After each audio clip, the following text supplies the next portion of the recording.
எங்கெல்லாம் குடிகொண்டுள்ளேன் தெரியுமா? கூறுங்களம்மா.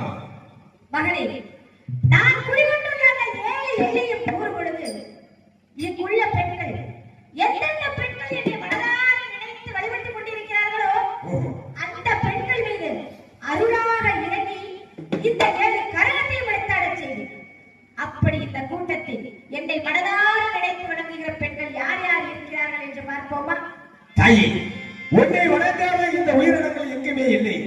இங்க இருக்க மந்திருக்கும் ஆண்களும் பெண்களும் என் தாயை நஞ்சமென்று உடனே நஞ்சமென்று வந்து கொண்டிருப்பவர்கள் நீயாத்தான் அவளாக இறங்கி எனக்கு ஓடி வந்து காட்டி கொடுக்க வேண்டும் தாயே. இப்பொழுது சாமி அழைக்கிறேன். இந்த 7 செட்டி ஒரு செட்டியாக உருவாக்கி அந்த மகிழ்ச்சியோர் அதற்கு என்று சொல்லக்கூடியவன் ஆக்குரச அவனை அழிக்க வேண்டும். அழிக்க வேண்டும் தாயே, தாயை கண்டிருந்தம்மா. உன்னுடைய உருவம் எந்த உருவத்தில் வருவாய் என்று தெரியாது, எந்த விதமாக நீ மாறுவாய் என்று தெரியாது தாயே. இந்த மண்ணிலே நீ பிறந்தது உண்மை என்றால், இந்த மண்ணு மக்களை கட்டி காப்பது உண்மை என்றால், அந்த மைசூசாரவர்க்கன் என்று சொல்லக்கூடிய அட்டுடைய அவனை அழிக்க வேண்டும். அப்படி நான் அவனுடைய சக்தி 7 சக்தியும் ஒரே சக்தியாக உருவாக வேண்டும்.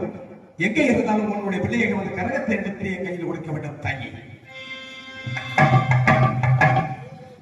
நான் தவறு என்னையிலே குடிகொண்ட முத்து